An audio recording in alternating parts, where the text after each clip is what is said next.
Welcome to the Deep Dive. We cut through the noise to get right to what matters for you. Today, we're diving into something fascinating, maybe a bit unsettling too. AI's role in political satire. You've probably seen them, right? Those viral clips of leaders saying something wild, sometimes funny, but you get that nagging thought, hang on, was that actually real? Real or fake, that clip. It instantly becomes this powerful message. Yeah. So our mission today really is to ask, is this a totally new kind of campaign billboard and something different for you to navigate? Okay, let's unpack this. Yeah, and what's really striking here is just how fast this whole landscape is changing. It's profound. I mean, satire used to be this craft, took time. Now, it's churned out in seconds. And that speed, it just completely blurs the lines. Critique versus deception. It massively implies public discourse, what we all think is real. The speed is just, astonishing.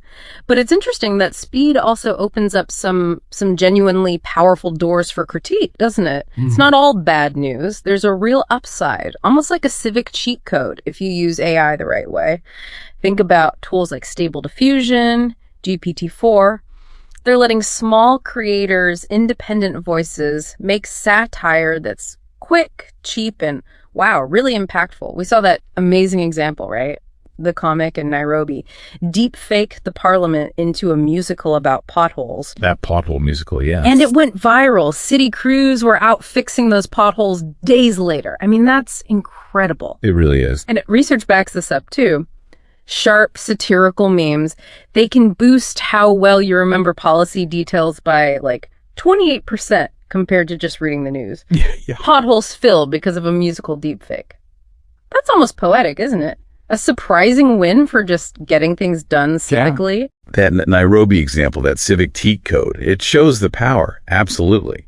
But that's exactly where things get tricky, really dangerous even, because what starts as sharp satire can slide very quickly into, the bad and the ugly side of this tech. Right. AI basically just bulldozes that already thin line between comedy and deception. It creates this thing we call the laugh or believe dilemma. Mm-hmm. Your brain locks onto the image, the joke, but the little disclaimer, the context, that just fades away. You forget it was satire. Exactly. And the algorithms, they don't help. They reward the emotional jolt, the reaction, not whether it's accurate. So misinformation spreads like wildfire.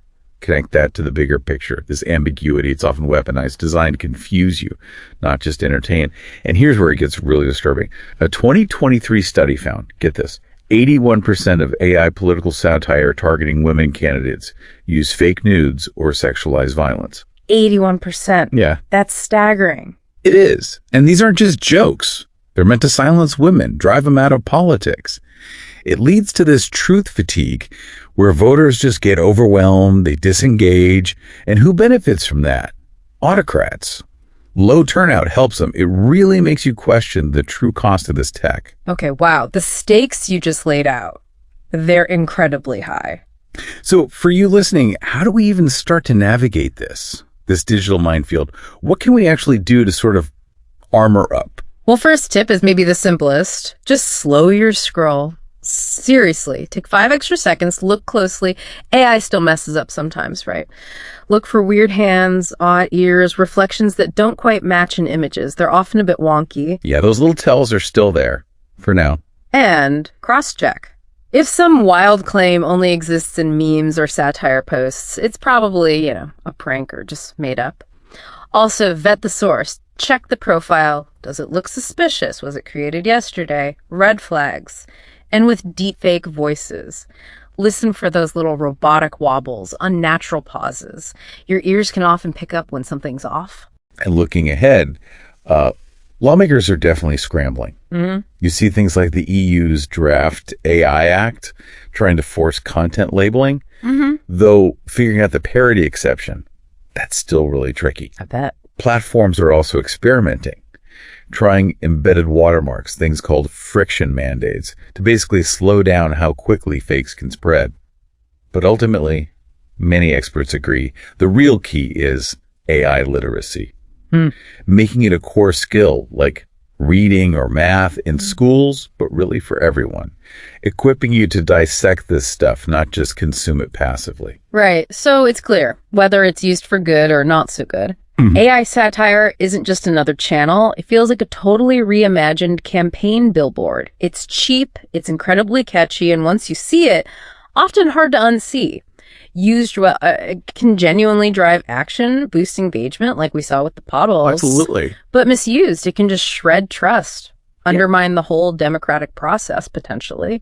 And that's the crucial takeaway.